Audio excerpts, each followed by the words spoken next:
All right, we are in with both head coaches of the girls and the boys now to talk about area tournament play, and you guys definitely know what's in front of you. You know who your opponent is now. Each one of you guys talk about your upcoming opponent. You're both playing the Sardis Lions, and we'll let Cam start it off if you want to. And Coach, you guys are going to be on the road at Douglas playing this game, so go ahead. Yeah, we play tonight. We've got Sardis again. It's our third time playing them. It's a first round matchup. We're in the 2-3 game. We beat them twice so far. First time we had to beat them at the buzzer at their place, and then we beat them a week or so ago and won by 20. Played really well. I've just been really happy with how we've been playing lately. Probably the best that we've played really in my 2 years being here so far. We've won 4 in a row, hit 10 plus 3 the last 4 threes per game the last 4 games. So it seems like we're clicking at the right time, and that's all you can ask for come area tournament time. So we feel pretty good going into the game. Obviously, Sardis is good enough to beat us 100%. So we've got to make sure that we're locked in, ready to go. But I feel like our guys feel good going into stuff. I feel like we feel good moving into things. So obviously you just want to win this one and make sure that you can secure yourself at least 2 more games, give yourself a chance in a sub-region game. Coach, you just said something that was huge. I mean, you're playing the best basketball you can remember since you've been here at the best time. Right. What do you think led into that? Because that's exactly what you want to have happen as a coach. That's what we've been preaching to our guys all year long. We've had some tough games. We played a really solid schedule this year against some quality competition, and we feel like that's prepared us for this moment. We early on, we didn't feel like we would ever win. We felt like, we would get close against these solid teams, and then we'd lose by 3 or lose by 5. So I think that's prepared us for now. We've just been preaching to them, we want to be playing our best basketball come February, and I think they've bought into that, and if something's clicked for them the last 4 games or so. So we feel good going into it, and we're going to be prepared and be ready. So we'll just throw our best punch tonight and then see what happens. All right, Justin, talk about what you have ahead of you. You know what's at stake. I don't have to tell you, but definitely. Yeah. So we played Saturday against Douglas at Sardis. Started off really hot in that game. Played really good defense. Was able to save some of our legs and get all of our girls in, and played really well for the most part in that game. And played clean. I was proud of our effort. How we started the game, because it's easy, at times to not give that effort. When you feel like maybe you may overmatch or the other team. And I thought we came out and we played really, really hard, so I was proud of us in that regard. And then, so we play tomorrow against Sardis in the area championship. I think it's a game that our kids are really looking forward to. I think it's a game our community's looking forward to. We played them twice already this year. Played them there early in the year, and they beat us pretty bad. And then we played them here and played really well, played good defense, prepared really well, and was able to win that game and force a coin flip. So, like I said, we're excited to play this game. I feel like we're really prepared. Our girls feel really prepared. I think they're excited. And just like Cam said, I feel like we're playing really well right now, especially defensively. I think I looked at it the other day. I think like 13 times we've held teams under 30 points this year, and I think 8 or 10 of those we've held them under 25. And so we've kind of changed our MO on defense, and I think it's really helped us play a lot better. Same thing in football, running the ball and defense travel. Same thing in basketball, being able to control the clock, playing defense. Talk about that a little bit, and kind of your team's hung their hat on that, so to speak, this year. Yeah, like when I got here, I thought the way that we're playing now would be the brand that we eventually got to. I just didn't know if we'd be able to do that this year, just because we're so young, and teaching the style that we're playing now takes a lot of preparation, and you have to practice a lot in different ways to play things. And we're really fast, we're quick, we're kind of small in places, but we're fast and we're quick and we move well, and I think that's something we've been able to hang our hat on as far as being able to play the style that we're playing now. And I think it's, like I said, it's helped us a lot. I want to ask each one of you guys a question here. We'll start with you, Cam, and then we'll go over to Coach. But a couple of neighboring schools has had an incident this week because of, it's a rivalry, emotions. You're dealing with kids, but also the communities are very formal with each other. They're not favorable with each other. You guys are in a similar situation. You're here in the area tournament. Very, very important games here. How do you as coaches combat that? Because you want your girls and guys to play as hard as they can go, but also there's a lot of emotion. It's a team you've seen, you're very familiar with, communities are very familiar with each other. How do you combat that as a coach? Yeah, and part of it, I think yourself as a coach, you've got to make sure that you're keeping your composure. Just your guys are going to follow your lead a lot of the time, so just making sure that you're keeping a level head and not making things bigger than what they are. And like you said, it's going to be an emotional game. It's good to play with emotion, but just you want your guys to not be emotional when they play. Right. You know, obviously don't discount the size and importance of the game, but like you said, you just got to keep a level head and play smooth. And you know, that's kind of what we preach to our guys throughout the year. So we don't want it to, you know, when you get in that moment in a real situation like what you're in now in the area tournament, you don't want to not be prepared for it. So.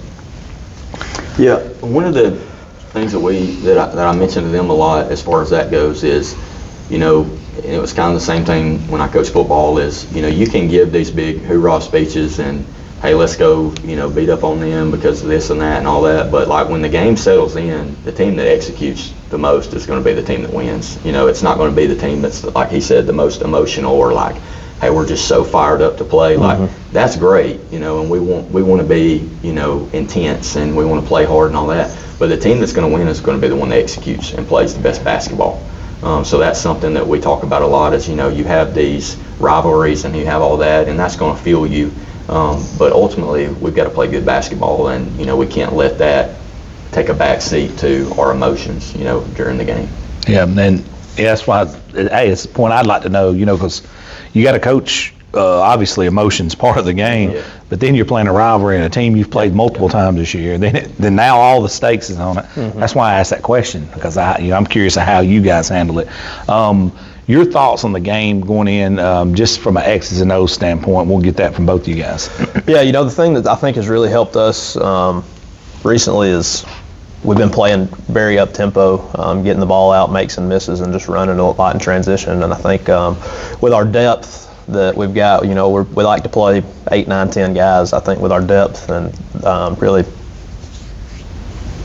our depth is playing a lot better at this point in the year. I think it's just really helped us to be able to push the pace. You know, I think some of the teams that we play are not, they don't like to play as many guys as we do. So, you know, you get in their legs a little bit. And us just being able to play at that pace and like I said, offensively we've been playing a lot better. So, you know, we're going to try to just continue to do what we do or have been doing and having success with recently. Obviously, you've got some things in your back pocket that you prepare for the area tournament if you need it. But if we don't have to show our hand too early, we won't show our hand too early. But yeah, we're definitely prepared, X's and O's wise. That's we're always going to be. Make sure that we're going through their stuff.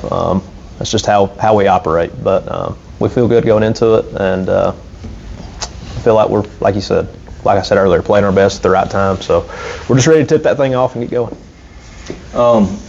As far as, you know, X's and O's and stuff, you know, I think I've mentioned this throughout the year several times. I feel like we've been playing catch up, you know, all year long, just with the situation that we were in. But the last several weeks, really probably the last month, I feel like we've settled in and we kind of can run just about everything that I want to run.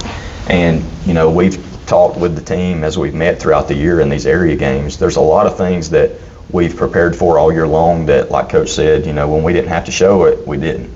So, you know, that's something that, you know, we're excited about. It's some things that we've prepared for all year long that maybe we haven't really gotten to show or that we needed to show that we still have that we feel confident about that we can do, and we're excited about that. But, you know, I think that when we really took a turn is when we started letting them play a little bit more freer, you know, and I mentioned that one of the last games is not trying to be, you know, such a, I guess on my end, like a basketball savant. Like, let's just let them play. Like, let them just be good players and like let them be athletic and just let them go do their thing. And when we started doing that, they started having a lot more success. There's a lot less thinking involved and like, hey, let's just play the game and go out there and play hard. And it allows them, when they're able to play freely, they play harder and they don't have to think so much and they can kind of get settled in and settle in a groove. And so we're excited about some of the things that we've done this year and some things that we've gotten better at. But we're also excited about some of the things that maybe we've been holding on to that we think will give us an advantage.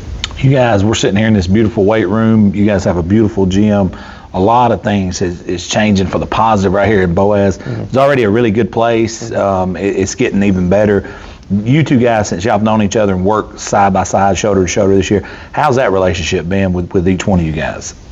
Yeah, I mean, I think we've clicked just pretty immediately. It was obviously, I had a good relationship with Coach McCarver when she was here, and then she left in July. We were all in, me and myself and Josh and our administration, we were in panic mode trying to figure out what we were going to do. But Justin came in right there at the beginning of August, and just felt like we were able to really work well together. We're able to bounce a lot of ideas off of each other. He's definitely got a lot more ideas when it comes to like promotion and stuff like that. And I'm always more basketball oriented myself. So he's been really good for me just to pick it up on some things, that can help create some excitement for our program, and he's done a great job of that. But yeah, we've really enjoyed working. I've enjoyed working with him. I don't know if he can say the same for me, but. Yeah, I mean, one of the things about moving here is, for my family, I think about my family, and, when we moved here, that was one of the big things for my wife is, there's been times in my career, with me and her since we've been married, where we've been a few different places, and it's felt like a family, you know what I mean?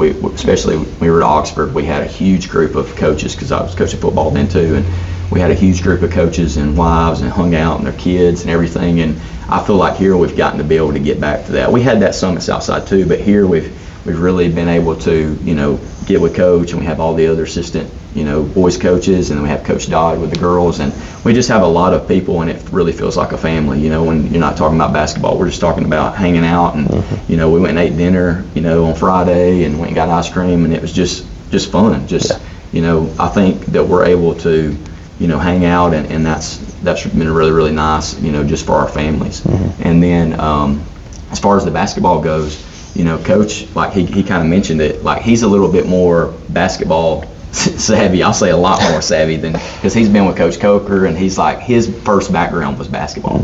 Mine probably was baseball and football. And so, I'm not scared to ask him any questions, X's and O's wise. I asked him, we were talking this morning. So, I never feel like I know even close to it all, especially about basketball. And so I'm always going with him and trying to, or getting with him and asking him questions, regarding X's and O's and stuff like that. But he's been a great resource for me, and I'm glad that we're here because we work really well together. The administration here, I'm sure they're proud to hear that, because it's not always the case at every place, because I've seen the other side of it, where the coaches don't talk to one another and the other sport coaches don't talk to one another. But to have that here, and see at the end of the day, it's better for Boaz. Yeah. You're on the same page, working together, and things like that. You're sharing gyms, you're sharing, That's right. Film room, you're sharing the weight room, and you're sharing, all this. So, like, if you don't have a good relationship, I can imagine how difficult it would be. But it's easy for me and him. We just a phone call or a text, or we get together at the beginning of the week and say, hey, let's take the gym this day. You got it this day. Hey, you got a game. You need this. Like, it's been really, in my opinion, has been really easy. That's good. Before we shut the video down, just final thoughts from each one of you guys. We'll start with you, Cam, about, this upcoming week could be anything. Yeah, you get to area tournament time. I preached to my guys all year, especially when we were, battling through some, just seems like we couldn't ever get over the hump. You preach to them. When it comes to the area tournament, you can be 0-30 going into the area tournament, and you can be state champions at the end. So, like I've said, we're excited to be playing as well as we are right now here as we get to February. So, but you got to just make sure they understand the gravity of things. It's win or go home in the first round of the area. If you win, you at least secure yourself 2 more games. But it's just always a fun time of year. I was telling him before we started filming, I don't ever get nervous in games, but when it comes to the area tournament time, you always got the little bit of butterflies in your stomach, no matter who you're playing, whether it's the 1-4, 2-3, doesn't matter. There's always some excitement, some nervousness there. So I'll be ready to get this one out of the way and get it over with, and hopefully we'll be out on top and playing for an area championship on Wednesday. Yeah, I'm able to breathe a little bit more than Coach because we already played our first game and have guaranteed 2 more games. But I'm excited for the area championship. I think like I said, our team, our community, everybody's excited. But I'm also excited that I get at least another full week with our girls because we've guaranteed a sub-regional game. And the last 2 years we played in the Elite 8. So that's what I talk about the girls. It's like I'm longing to get back. We're at Wallace this year if we make it, and so like I really want that experience for them. And our cross is brutal. It's Arab Scottsboro. Arab Scottsboro. So it's brutal, but the thing that I told them is like I've been in this situation before where we've upset a team, to get to Elite Eight or whatever, a team that was ranked number 1. So like it's possible and we can do it. But they just have to continue to believe in themselves and believe in our team and everything. So I'm excited where we're at. That cross from the girls' side is what? State champs, runner-up, or Yeah. Scottsboro Gunners second. won it. Arab was runner-up, and Scottsboro was runner-up. That's insane. Yeah. Yep. I mean, all them in the same area. That's North Alabama basketball there for you. Yeah. What's this? There's this guy, this country guy I used to listen to. He said, you can't sling a dead cat. He'd say that about everything. You can't sling a dead cat without hitting a good team up here in basketball. Yeah, I mean, it's brutal. A lot, the two bottom teams in that area that have already been beaten, Sardis played both of them and were beaten by both of them, and that just shows how good that area That's crazy. is, man. It's insane. It's tough, and me and Coach Collum talked about that. It's brutal, but all you can do is go into that game slinging all your bullets and see what happens. Yeah, that's true. Good luck to you guys this week. We're looking forward to seeing you guys. Thank you guys so much.